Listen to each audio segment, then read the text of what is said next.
We still need to wait. No, Ahmed? no, you don't need to wait. Now everything is good? Oh, okay, that's good. So So, next next session will be about the evolutionary of pathogens emergence that will be delivered by one of the experts from Leipzig University, Germany, Dr. Ahmed Abdul Wahid. Uh, should I read his resume? Okay. Dr. Abdul Wahid is a head of the laboratory Institute of Animal Hygiene and Veterinary Public Health, Leipzig University, Germany. He's also a member of the WHO Strategic and Technical Advisory Board on Neglected Tropical Disease and several international scientific societies, including DTG, Evangelist, if I'm not wrong, STMH, and co-founder of the Network of Young Researchers in Medical Infectious Disease, Networks Young Infections Medicine, developer of a mobile suitcase laboratory for rapid detection of viruses, bacteria, and parasites deployed in multiple African and Asian countries. So please join me welcoming Ahmed to this session. Ahmed, time is yours. yeah, thank you, Dr. Abdurrahman, for this very kind introduction. And for all of you, which know that me and Dr. Abdurrahman, we are close friends. We are working together, I think, for almost 10 years now. And this is really a great adventure both together. So, do you see my screen in full or you don't see my screen? Yes, Yes, okay. we can see it. I think you can see my screen. That's really great. So I would like I think there is many speaker and speaker in a many direction, but I will try to really fix some definition together because if we would like to start speaking about, because the whole summer course is about emerging disease. And in order to keep some definition really very clear, is that we need to start with this. Despite we speak about emerging disease and infectious diseases, but we need to keep in mind something very important, that despite COVID, you see COVID is down there. It's take a life of around 17 million people. But if you compare it to the other outbreak we lived in our world, it's the most shortest and the lower death rate of all outbreaks. You see, for example, we have a Black Death outbreak which lasts for 50 years. Can you imagine nowadays we suffer 2 years or maximum 3 years for COVID outbreak? Can you imagine that you live a few hundred years back and you have an outbreak for 50 years? We have an outbreak which lasts 100 years. 100 year. That's, you can imagine how big is this outbreak. That's mean despite COVID was really devastating for all of us, still you can see its shortest. Why? You can ask yourself why. Because very simple, we have developed tons of vaccine, diagnostics, and treatment which can be easily used. Some people said, "Oh yeah, maybe the people already created this before the outbreak." No, no, we just have a lot of knowledge which create led us to create these vaccines. So I think you have heard this, but I would like to keep in mind that what is emerging disease? Ask yourself, what is emerging disease? The emerging disease, they have different definition. For example, if the pathogen is known but come in a new geographical area, it's an emerging disease. That means it must not be that we said, okay, it's completely new pathogen. No, it can be a known pathogen but come in a new area. Also, emerging infectious disease sometimes associated with heterogenic modality. That sometimes, if you remember, we have this liver transplantation and organ transplantation has started a lot. And by doing organ transplantation, we have discovered that we are transferring, for example, hepatitis E virus. So this is an emerging disease because it's happened also by this. Also, if I have a known pathogen but a new biological phenotype, for example, influenza virus, it's known, but all of a sudden we have a mutation. It's become a new virus. Then this is an emerging disease. We have also, and this is everybody think, novel infectious pathogen. For example, COVID for us was completely novel pathogen. For that, this is an emerging disease. And also, sometimes we have a disease, but we don't know the etiology. For example, Alzheimer disease, it's a memory loss and so on. It's a disease, but anybody know the cause? No, nobody know the cause. So that's mean if you keep emerging disease, please keep it open. It's not always a novel infectious disease. It can be any other thing than infectious diseases. If you see this map, and I think you saw this map a lot, from 2003 we are facing tons of emerging disease, and recently we are hearing about hantavirus. It's not a new one, but we heard about it. We heard about the Ebola virus in Africa. Yeah, but you see a lot of emerging disease happening everywhere and worldwide. But what about Asia? If you focus about Asia, and if you focus about Asia, you see the timeline is different, because it's not like in Africa we heard about Ebola virus, we heard about monkeypox virus or mpox virus, we heard about some disease, but here the situation is different. We hear a lot about avian influenza, we hear a lot about Nipah virus, we hear a lot about mosquito-borne viruses. So what I would like to see is that to say here in that in Africa you have more direct contact like Ebola virus, like mpox virus. In Asia, we have more respiratory-borne diseases and vector-borne diseases in some area like dengue, chikungunya, and Zika virus. And of course, recently Nipah create a lot of alarm, especially coming started in Malaysia, Bangladesh, India, and so on. For that, it's really is not easy to go, but at least we know that the emerging disease, if you see the whole world, is different from the emerging disease in Asia, and for that you need to be sure. Of course, if we ask ourselves, the largest emerging disease coming out of Asia, like COVID, why? It's very simple, because the population is huge. If you see that how many people live per square meter, you see that in Asia the number of emerging diseases, or number of expansion or number of transmission is very high because of this emerging because of the condensed population in this area, because of that respiratory disease, vector-borne disease, and transmit very fast and spread very rapidly because of the population density in this area. In Africa, the situation different, because in Africa, if you'd like, I don't know if you have, I saw some friends from Uganda and so on. The distance is huge. You can move hours without finding any people, because Africa continent is very huge and is not like dense like in Asia population. And we always forget that. And this is very important. We always forget that emerging disease is something, but endemic disease is even more important. As you see, lower respiratory tract infection, tuberculosis, and diarrheal disease, they are more leading for disease burden in Asia than other emerging disease. That's mean, and this is what's happened, for example, when we dealt with Ebola outbreak in Africa, the people died from malaria more than people died from Ebola viruses. People was infected with malaria than people was infected with Ebola virus.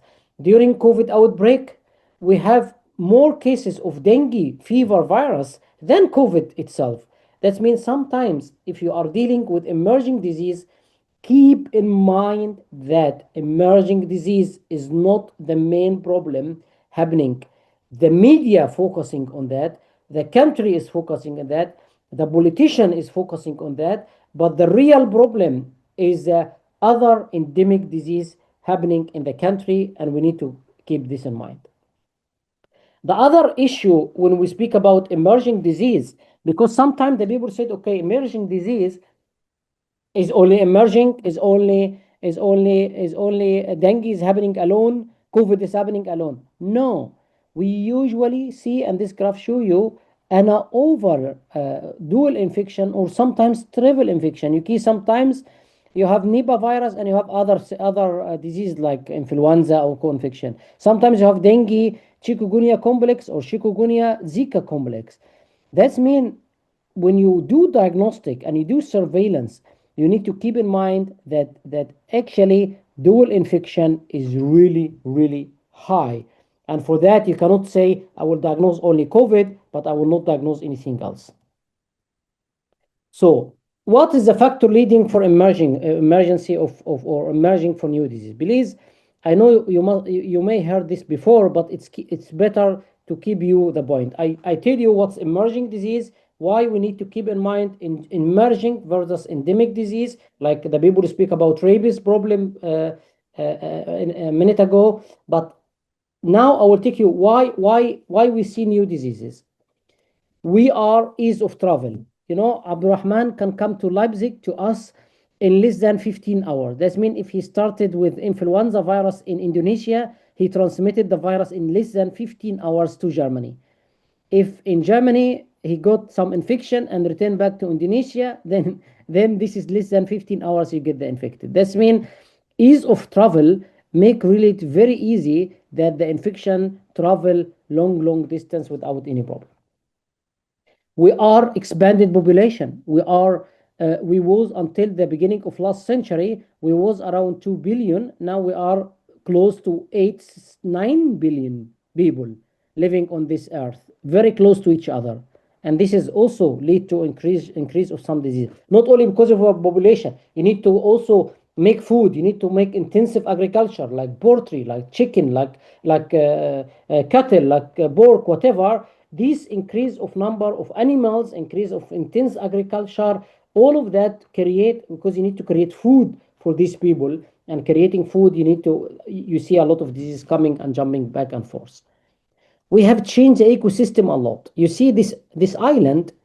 If you see this island 600-700 years ago, it was a green, very nice island, but now it's New York, full of building everywhere.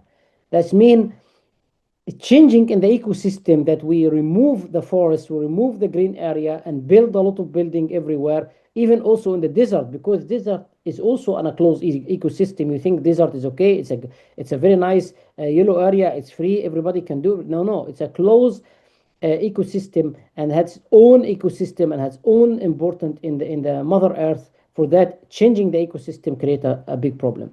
Climate change, we face this a lot. If you are living in Germany or in Europe in the last few years, you will feel this less cold months, low ice, or very extreme weather with very extreme ice. And we see so temperature in Europe 35-40 degree, 35-40 degree. This was not the case before. So this means climate change is happening.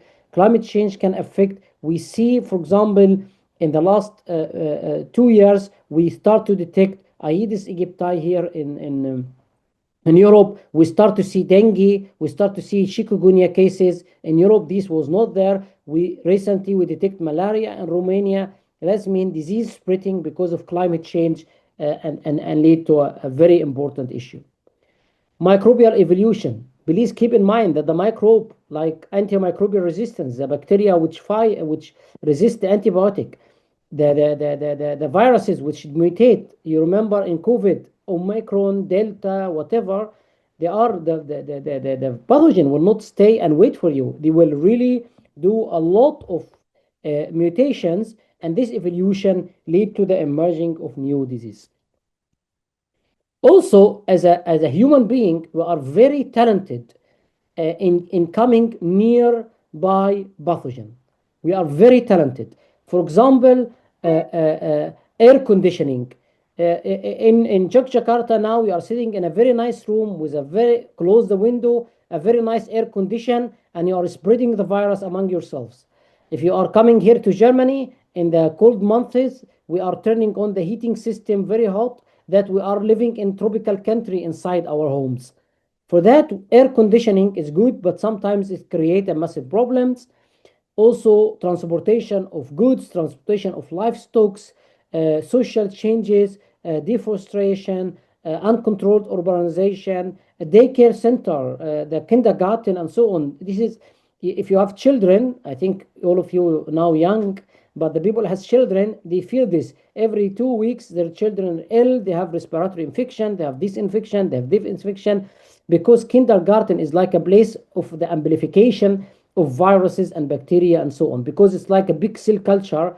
room where the children can transmit the infection to each other. Also, a big problem is war. War and political instability can create a lot of problem. We know that the problem in Gaza, transmission of some enteric diseases, war in Syria, polio virus was emerged again after the country controlled the polio virus infection in Syria. In Sudan, we see a lot of problem with dengue virus, cholera. This disease was under control when the government was stable because of the war. This one, even currently, the Ebola outbreak. The Ebola outbreak happened in East DRC, East Congo, eastern part. They have now like a kind of civil war in this area where the people fighting each other. And it's not easy to control outbreaks if you have fight, if you have war, if you have some problem. It's create some diseases and it's lead to diseases. For that, we hope that the situation will be stable everywhere. But keep in mind, when war started, you ask which disease will appear because this is always appear like this. And for that, you see, I take you what is emerging disease. I take you which factor lead to emerging disease. And for that, the world have said that we need to prepare ourselves for pandemic preparedness. You will hear this word a lot and a lot. And please keep in mind, everyone, that pandemic preparedness is not like wait until an outbreak is happening. No, it's not like this. It's not waiting until something is happening. It is a proactive effort, multidisciplinary, that many people working together in order to stop an outbreak before happening. For that, keep in mind this very important issue. Disease outbreak or pandemic preparedness is not waiting for an outbreak to happen. It's a proactive effort, multidisciplinary, in order to be sure to stop an outbreak before it happens. And for that, we have what's called the health security cycle. What a health security cycle? It's very important to keep this in mind. Health security cycle, it's called prevent, detect, and respond. What I mean by that? I mean that prevent, try to prevent disease from happening. For example, do off in the farm level, this is one health, and the farm level do biosecurity. Make a very strong vaccination program. Be sure to minimize contact between human and wildlife. Try to stop antimicrobial resistance from spreading. And this is to prevent. When it's detect, and the previous speaker we spoke about the surveillance, and the whole course is about surveillance and how to do a surveillance, human, animal, and environment. This is very important. You need to be sure to identify very rapidly any pathogen in order to be sure once you identify, you can make the response. So rapid identification and surveillance tool, it's the second part that detect. The last part is a respond. If you see an outbreak, then you need to respond very fast. You need to react very fast in order to stop the outbreak before spreading. And this is the world is doing with the Ebola outbreak or other outbreak. That's mean you need for all the time to do prevention. You need all the time to do detection. If anything happen, you need to respond. For that, it's prevent, detect, and respond. Keep this in mind because this is very important agenda. You need to keep it in mind if you work with pandemic preparedness and emerging disease. You will hear and ask yourself now, where you are sitting, what is disease X? Ask yourself, what is disease X?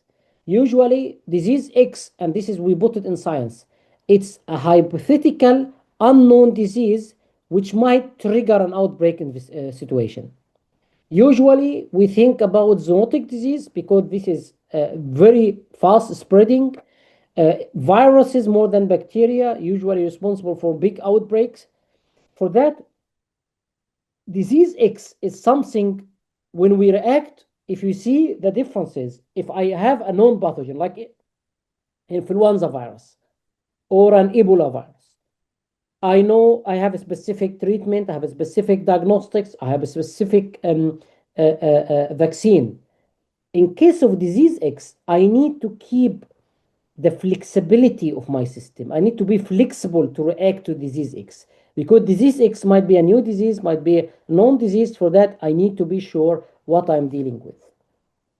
For that, the difference between known pathogen and disease X is flexibility, how I am flexible for that. And for that, each country and each region, they have created what's called a priority pathogen list.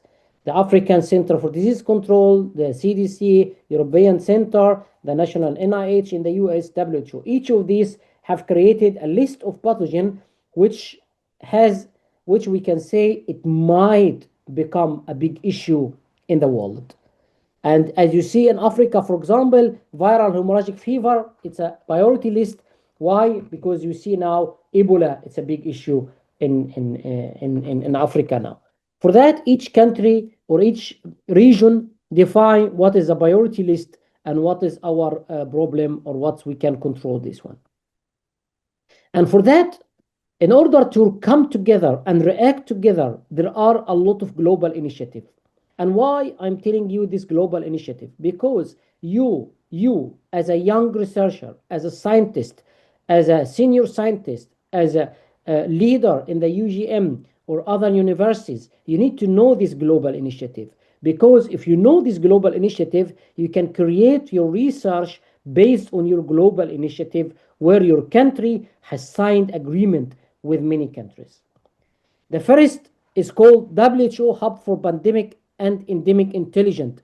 This is a hub developed by WHO together with the German government in Berlin. And the aim of this hub is not to detect pathogen or to use the AI and the data generated, either genome data, surveillance data, weather data, whatever data is available in the world, they put it on an AI module in order to create a model what we expect disease in the coming 10 to 50, 60, 100 years. By using this prediction model, we can expect some diseases. Some diseases, of course, can come without expectation, but we can expect diseases which can really help us to react very fast. And another initiative called the BRIT Initiative, the Preparedness and Resilience of Emerging Threat. And these said, okay, instead of we are dealing with influenza virus alone, with Ebola virus alone, with rabies alone, they have what's called the paradigm shift from individual pathogen to syndromic approach, like respiratory, vector-borne, on foodborne disease. It's a good initiative, and it's based on either foodborne, respiratory, airborne, or vector-borne diseases. There is a global health security agenda has been signed by more than 70 countries, and Indonesia has signed this in order to react with zoonotic diseases and make this as a priority list and try to fight them within the countries. There is another initiative, and this is the blueprint of epidemics. It's called Collaborative Open Research Consortia, and these people come and said, okay, we are dealing with influenza alone virus, with Ebola virus alone. No, we cannot deal with this. We need to create another way of a strategy of work. We call it family-based strategy. Family-based strategy means that instead of I'm working with SARS coronavirus or instead MERS coronavirus, I work with a coronaviridae as a family. And instead of working with Ebola virus individually, Ebola, Sudan, Bugudugyu virus, and so on, I work with Filioviridie. Or instead of working with West Nile, dengue alone, yellow fever alone, and so on, I work with a Flaviviridae. And I work like this. I make what's called a prototype. A prototype means I develop a prototype vaccine, a prototype diagnostic, a prototype medicament, which can be what's called switch. All of a sudden, I can really switch this prototype to be specific for the current outbreak. And this is what's happening for the Ebola virus right now. They don't have, for Bugudugyu virus, we don't have a vaccine, but they are trying the information we know from the Ebola Zaire virus in order to create a new vaccine for the Bugudugyu virus. And this is what's called the switch mechanism. I have a prototype, and by having a prototype, I can easily and very, very fast make a vaccine or diagnostics or whatever. And for that, you will hear a lot in the coming days if you are following the Ebola outbreak happening the 100-day mission. 100-day mission. What I mean by 100-day mission? As you see here, when COVID, until we have effective vaccine and effective treatment and effective something, it took us almost 1.5, 6 months up to 1 year, 1.5 year. But the aim of this 100 mission, which developed by CB, as you see from the top right, it is within 100 days, we need to have a vaccine ready, which this vaccine can be implemented in the outbreak, diagnostic ready, and also treatment ready if available. And by this, they have created what's called library of vaccine prototype. For example, how I can make a prototype for a specific vaccine for a specific family, as I said earlier. Rapid response platform. What I mean, it's called plug and play. That means I can have like a messenger RNA based technology or inactivation based technology or attenuation based technology, and I can very rapidly switch it and create a vaccine which can really globally tested and globally distributed. And this is a 100-day mission. And please follow this CB because there are many investments from many countries in this one in order to be sure to be able to stop an outbreak before spreading within 100 days. They have tried this first in Marburg virus in Rwanda, and now they are trying the same concept in the Bugudugu virus outbreak or the Ebola outbreak in Africa. Also, there is another initiative which is very important called 717 Alliance. And 717 Alliance, why it's very important? Important because it tells you within 7 days you need to detect the suspected outbreak. Within 1 day, you need to inform the whole people that the outbreak is happening. And within 7 days, you need to react and respond. And they call it 717. Detect in 7 days maximum. You notify everyone in the same day, and try to make a very strong response within 7 days to be sure to stop the outbreak before happening. And this is very, very, very important. So I think I took you from the emerging diseases, what's emerging diseases, what's factor leading to emerging diseases, what's pandemic preparedness, how to prepare ourselves to pandemic preparedness, and how to really the global initiative about pandemic preparedness. From the One Health perspective and diagnostic, I will take you now to part where I'll show you a lot of our work is the global One Health challenges. And the first thing is capacity building. We have a big problem of capacity. We have a lot of diagnostics, we have a lot of digital tools, but we always think in a very complex tools to be implemented everywhere. No. What we have done is that we need something like that. We need something which merge between technology and nature motor. You know why Elon Musk is now a billionaire or trillionaire in the world? Because he is thinking out of the box. He using the sun power. He using electric car. He using he in create instead of creating Wi-Fi on the ground, they create this Wi-Fi or Starlink from the sky. For that, you need to think out of box. Use the nature motor like sun, like horses, and mix it with technology. This is very important. We have created this what's called mobile suitcase laboratory, and it has been used also in Indonesia by Dr. Abdurrahman from UGM. And as you see, it's very simple. You have sample preparation in one suitcase, sample detection in one suitcase, using the sun power to power bank your suitcases. Sometimes, if you're working with emerging disease like Ebola virus, you are implementing what's called the glove box.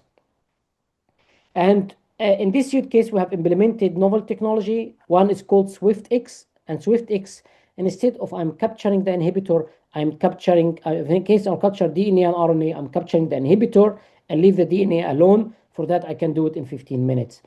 And we use isothermal amplification technology called combinase aided amplification assay, where you can amplify and detect in less than 15 minutes. So the whole time is around 1 hour. Half an hour to 1 hour. So we implemented this technology in many countries, and you see also Indonesia, we have been used it with Dr. Abdurrahman, And as you see, these are the countries where we have implemented these technologies and use it on site. I show you one example of the Ebola outbreak in Guinea. We went to local hospital. We have the suitcase and glove box and power pack. We need to prepare the room with the glove boxes and the suitcase. The people, of course, need to wear PPE, personal protection equipment. And then after that, we do sample extraction in 15 minutes and, of course, sample preparation in or sample detection in 15 minutes. And we have used this during the Ebola outbreak in Guinea. And as you see, with real-time PCR, we almost have the same sensitivity and specificity. And as you see, we used oral swabs. And as you see, why oral swab? Because during the outbreak, the people don't want to give you blood because they are afraid that you inject something into them. For that, we use swab. And as you see, we can detect the virus 2 days after infection and up to 13, 14 days after infection. And after that, the virus will go away or the patient will die, unfortunately, after 13 days. But you can detect it really in a very good sensitivity in the swabs, the Ebola virus. We have used this technology and we are part of what's called Rapid Response Mobile Laboratory, where we can really deploy it everywhere in the world and test the pathogen in a very efficient way. We also implemented next generation sequencing, nanopore sequencing, which is a very small device, as you see it here. And we can really, before I go into the sequencing, this is very important. Now the WHO has created minimum standard for mobile lab, because if I told you I have a mobile lab, if this mobile lab is how I make an accreditation for it, you cannot do the normal labs. For that, the WHO has created for mobile labs an accreditation system. And for nanopore sequencing, what we have used is that, and this is very important, I would like to tell you this, we call it catch all surveillance. What I mean by catch all surveillance, instead of I'm testing each and every person, I am testing water, air, vector, and by this I can capture the pathogen in a big population without testing animals or human. I'm just testing slaughterhouse wastewater and wastewater. For example, here in Leipzig, we have tested a wastewater, and we can really detect which pathogen is appear in the wastewater at which point. And we call this, instead of we call it environmental surveillance, we call it catch-all surveillance. Why catch-all? Because you implement next generation sequencing, you detect with water, air, or slaughterhouse water, or whatever. As a scientist, I would like you really to tell you the second challenge is that you need to translate what you are doing in public health policy. You cannot just work in the lab and don't translate what you do in a policy by the public. It's not really doable. And for that, it's very important. We done this with this Adapt One Health Network in 7 sub-Saharan African country, where we are not implement only One Health concept. What we have developed here, we just show it to the public, to the policymaker, and directly implement measurement for antimicrobial resistance. The other thing we face into the One Health challenges is the collaboration. We don't collaborate with each other. As you see, the collaboration always bilateral, from India to Germany, or from Pakistan, or from Indonesia to Germany. But I'm speaking about what's called triangular collaboration. We need to collaborate together, and in order to fight outbreak and fight emerging diseases. And because of you are here, we have also another project called Preverted, where we develop with around 14 countries, we develop rapid diagnostics linked to a smartphone, where you can detect the pathogen very rapidly, very efficiently, in a very efficient way. Also, a big problem if you are dealing with outbreak, you still rely on Germany or Europe or the US to ship. Nowadays, with the Strait of Hormuz and Iran problem, you see that a small closing of a small area in the world has led to a big problem in the economy everywhere. And for that, it's very important, and this article show you it's very important to keep a local production everywhere in the world. So it's need to keep your local production of diagnostics, of vaccine, of treatment or medicament in your country. We have realized this that with the first production of the suitcase in India with a collaboration of a local partner.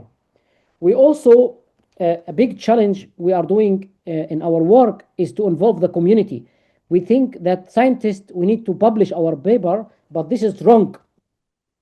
Actually, as a scientist, as you see, the university has been established to serve the community, is not to serve the publication.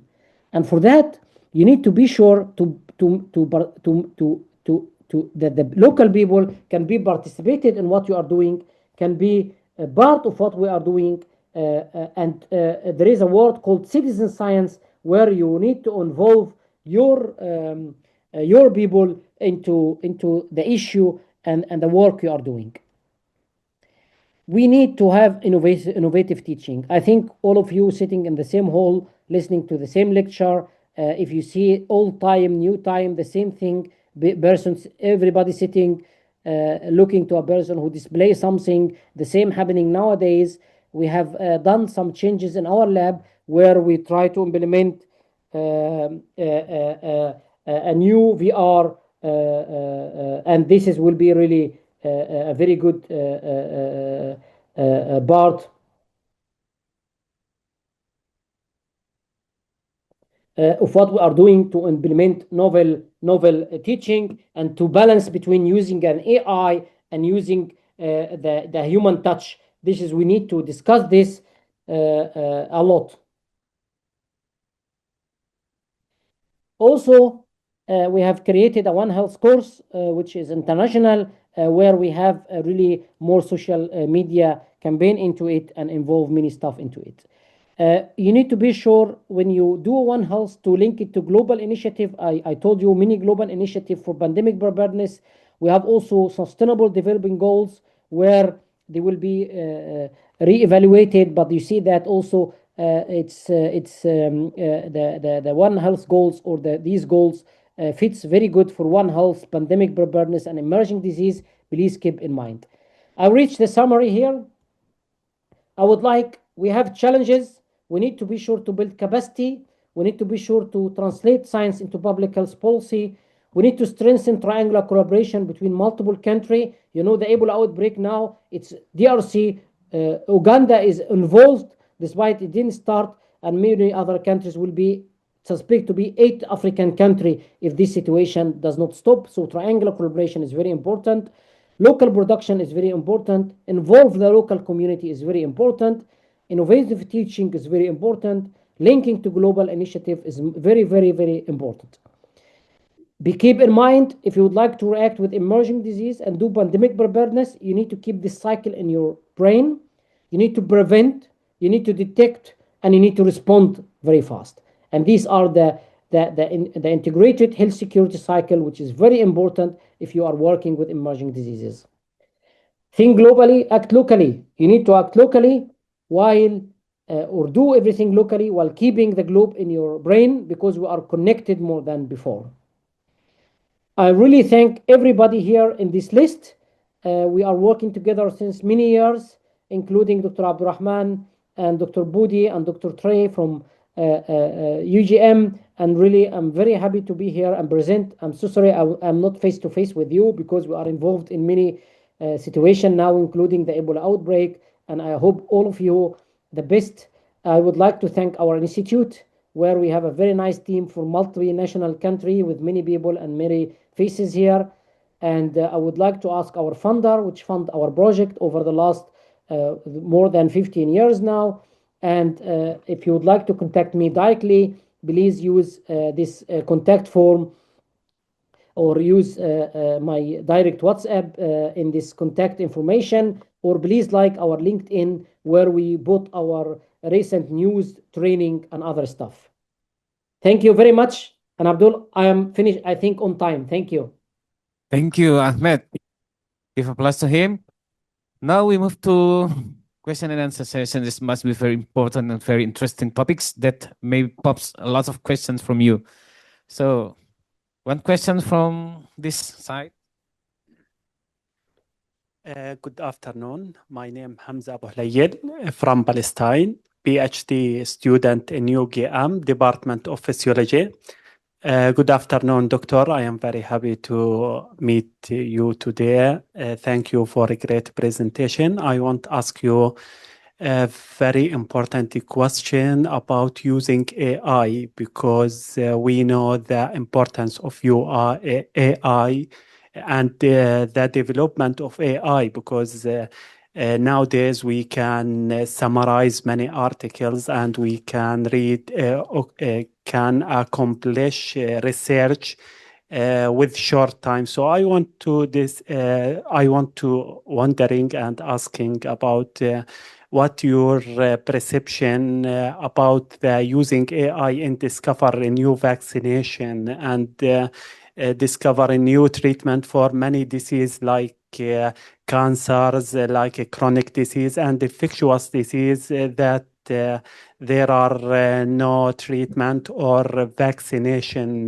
yet. So I think using AI, it will shortage the time in the 10 years or in the next 10 years. So I want to know your perception about using AI. Thank you, Doctor. Of course, it's a valuable tool. It's very important, and we start using it a few years ago. But the tricky part of AI, the AI cannot generate something from zero. You cannot tell them, okay, please tell me which virus I have now, which vaccine I can do now. No, the AI, as much data as you produce, as much data you enter into the AI, as much perfect response you will get out of it. And for that, the gold now, the gold is not like the gold or the money or the oil. The gold now is data. If you have enough data, you can use AI very efficiently. Nowadays, as you see, let's say the Western world, Europe and US have realized this long time ago, and they have this kind of a very good data collection. Unfortunately, in Africa and in Asia, we was in the winter sleeping time, and we didn't have enough data for what's happening on site in order to fit the AI with this stuff in order to be sure to get the right answer. For that, the AI is a valuable tools, but we need to be sure to give it the right data. And I think each government now realize this and will really work hard on that. Okay, thank you, Ahmed. Any more questions from you? Is there any questions from the online?